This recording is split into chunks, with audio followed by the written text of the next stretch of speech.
Okay. Hi everyone! Si Susan dito sa ating channel saan ang pinag-uusapan natin ay negosyo, investment at yung mga bagay na pwede makapagpa-level up sa ating finances. Okay, so kung bago ka lang sa ating channel, please make sure to subscribe. Napadaan ka lang, huminto ka naman kahit 5 minutes lang. Okay, and please hit that bell icon sa ibaba para wala kang ma-miss sa ating mga upcoming videos. Okay, so ang pag-uusapan natin ngayon is very exciting at very interesting. Actually, marami nagtatanong nito.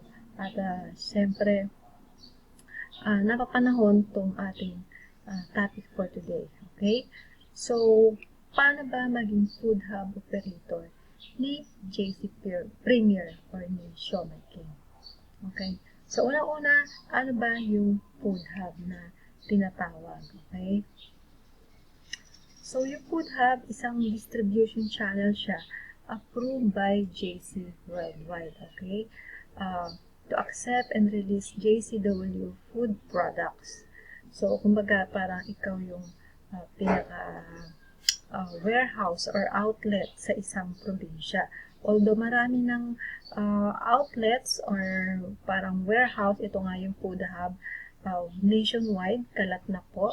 At syempre, ang kagandahan yan, kung solo mo yung isang province, mag-isa ka lang na distributor, mas, kumbaga, concentrated sa iyo yung sales. Okay?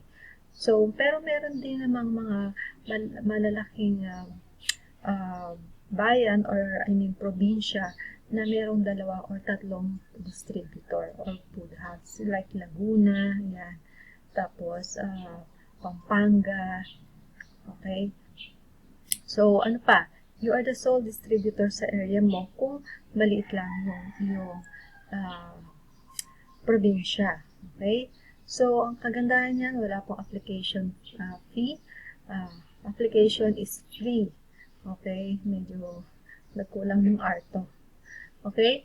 And JCW will promote all food hubs to all social media sites. So, tutulungan ka po ng company ni JC Worldwide na mag-promote ng iyong food hub sa social media. So, hindi mo solo yung effort.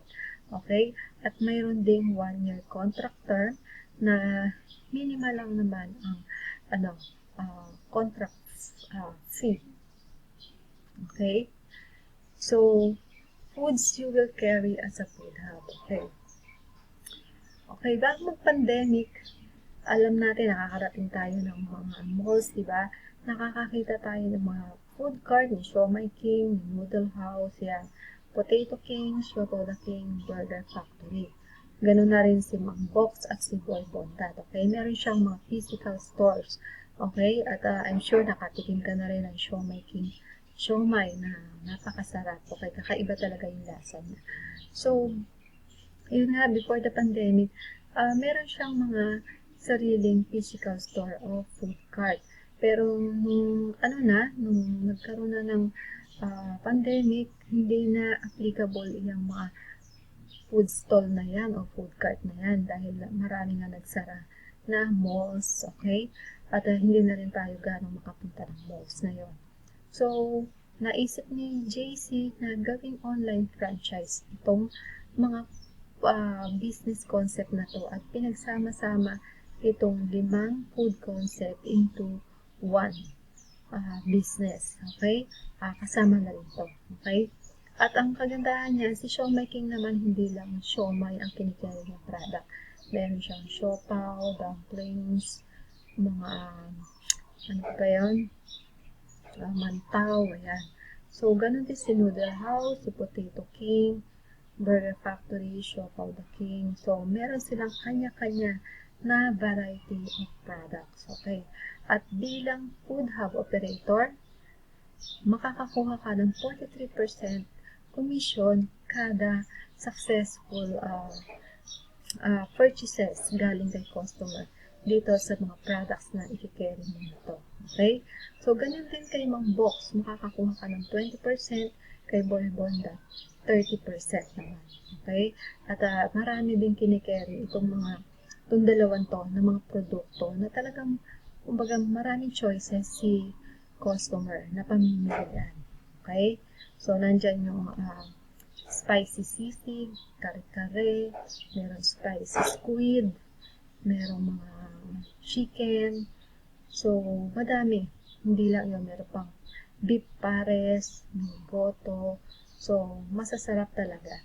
At lahat yan, pwede mo i-carry once na ikaw ay naging Foodhub operator or owner. Okay? Ito yung mga 4 ways kung paano ka kikita bilang Foodhub operator. Okay, number 1, so all website orders will endorse to you for pick up. So si company ibabato sa iyo yung mga orders sa website na within your location or within your vicinity. So bahala ka na mag-take care of the orders at ikaw na mismo ang kumausap dun sa mga customers for pick up yung mga orders nila. Okay, basta ano na yan, kumbaga within your location. Okay, so number 2 is yung through online franchise shop link. Since franchisee ka, kaya ka nga nagkaroon ng Foodhub, diba? Dahil franchisee ka ni Siomai King. So, meron kang shop link na tinatawag.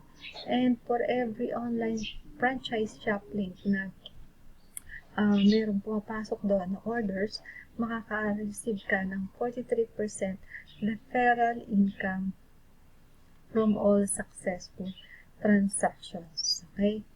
Oops. Number 3, walk-in customers. Distributors, makakakuha sila ng 30% at ikaw outright income. So, yung walk-in customers na to, ito yung mga distributors na mga JC members na nasa paligid mo or malapit sa iyo, nasa iyo mismo kukuha dahil nga ikaw yung pinakamalapit sa kanilang lugar. Okay? So, as distributor, makakakuha sila ng item sa SRP, okay, na 30%. At ikaw naman, ang income mo ay 13%. So, kung titigan mo, 13% pa ang liit, diba? Pero, madami yan kasi ang daming distributor ni Siomai King, okay? At hindi lang distributors, pati na rin yung mga walk-in customers na non-JC members or non-distributor. Okay, mas marami to. Ito yung mga nasa paligid mo lang. Pwede yung nanay mo, tatay mo, at tita mo, diba? Pinsan mo, kapitbahay mo, mga kamag-anak, mga kapitbahay na malapit sa inyo. Okay? At makukuha nila yung item mo o yung produkto mo sa SRP while ikaw as Foodhub owner, makukuha mo siya na meron kang 43% commission. Okay? So, 4 ways to earn pa lang yan, ha? Meron pa. So, ito yung other ways. Ito yung other ways to earn. Okay, so I'm sure nakabili ka na kay Shopee, kay Lazada, or kay Facebook Marketplace. Okay, so, syempre, pagka nandun tayo sa loob ng online shopping platforms, diba, nakikita mo napakadaming product, okay? At kada product na nakikita mo doon ay nagre-represent ng isang online seller. So, ganun kadami yung mga online seller na nagpo-promote sa Shopee at Lazada, pati na rin sa Facebook Marketplace. Okay? So, ibig sabihin, meron palang opportunity doon sa loob na yon. Okay? Doon sa mga online shopping platforms na yan. At pwede mo rin gawin yon, makipagsabayan ka sa kanila, i-promote mo yung product through Shopee or through Lazada, pwede rin sa Facebook Marketplace. Okay? At merong mga step-by-step procedure kung paano gawin yan. Pumunta ka lang sa Shopee or sa Lazada or sa Facebook Marketplace. So, mas maganda yon kasi wide yung coverage, wide yung market. Ibig sabihin, mas malaki din yung opportunity mo to sell big. Okay? At isa pa, ito pa. Kung active ka sa Facebook, sa Twitter, or sa Instagram, pwede kang mag-accept or mag-hire ng reseller mo. Okay? At ang kagandahan yan, hindi mo solo ang effort dahil ang dami siguradong mag-a-apply sa'yo as reseller. Okay? At syempre, pagka maraming reseller, marami kang benta. Yun ang kagandahan. So, marami kang katulong magbenta. Okay? So, napakadaming ways to earn.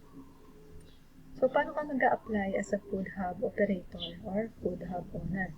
Syempre, kailangan mo munang maging JCW franchisee, Siomai King franchisee, ayan. At alam naman natin na merong involved na franchise fee na 17,888. Okay? At napakabilis tumaas. So, kung interested ka talaga, pwede mong i-grab na kagad dyan dahil mabilis siyang tumaas. At saka, by next year, baka talagang napakataas na, baka doble na ang presyo niya. Okay? So, once na naging franchisee ka, meron ka ng franchise online business, may delivery business ka pa, ito nga yung Tok-Tok. At syempre, meron ka pang Foodhub. Diba? Doon pa lang, patok na. Okay? Sa dami ng pwedeng pagkakitaan. Okay. So, number 2, fill up a letter of intent from your sponsor. Hanapin mo lang si sponsor, message mo lang siya. Kung gusto mong maging Foodhub, manghingi ka ng letter of intent. Okay. At number 3, must have an 18 cubic feet freezer dahil ang iyong produkto ay frozen. So, kailangan laging fresh at laging talagang matigas para, kumbaga, pagka kasi nawala sa yelo, di ba? Medyo masisira, madaling masira. Okay?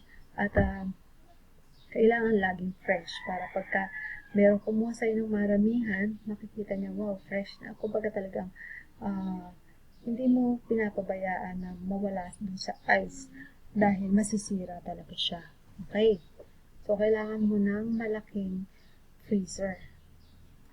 So, minimum required purchases is 25,000 to 100,000 initial stocks. Okay? So, as Foodhub operator, kailangan na i-maintain mo yan. Okay? So far sa ngayon, marami pa rin naman na naghahanap ng mga businesses. At andito yung mga nila, kumbaga, budget nila is nasa 100,000. Okay? So, hanapin mo lang yung mga tao na yun at pwede mo rin i-share itong business na to sa kanila. Okay? Pero ikaw, so kailangan minimum required purchases mo is 25 to 100,000 initial stocks para just in case na merong mag-walk-in sa'yo, hindi ka mauubusan, especially pagka merong nag-orders ng maramihan. Kasi nangyayari yan. At once na naubusan ka ng isang stock, na isang item mo, yung nag-order sa'yo, yung customer mo, lilipat yan sa iba. Maghahanap siya ng ibang Foodhub. Kaya dapat lagi kang sufficient ang stock levels mo. Okay? So, dapat laging puno. So, eto, kung paano ka o-order. Kung ang Foodhub mo ay nasa malayong lugar, malayong probinsya, outside Metro Manila, for example, nasa Pangasinan ka, o nasa Ilocos, nasa Bago, yan, medyo talagang malayo, okay? So, pwede kang namang magpa-deliver. So, syempre, merong delivery charge, at meron ding 2 days lead time na kailangan ma-inform mo si office 2 days ahead para ma-prepare nila, di ba? Maitawag sa commissary, at syempre, ini-schedule na yan para hindi ka masabay sa maraming deliveries. Okay? Kung meron ka naman sasakyan, pwede mo rin pick upin na lang sa head office para maganda opportunity na rin yun para makita mo yung office ni JC Worldwide. Okay? Sa 2021 Edison Street, Barangay San Isidro, Makati City. So, maigsi lang po itong presentation natin. At, yan, on top of that, as a JC Worldwide franchisee, you can also earn as a Tok-Tok franchisee na 3%, meron ka rin 7% kung ikaw ay magiging operator at 80% para sa mga iyong drivers na i-accept. Okay?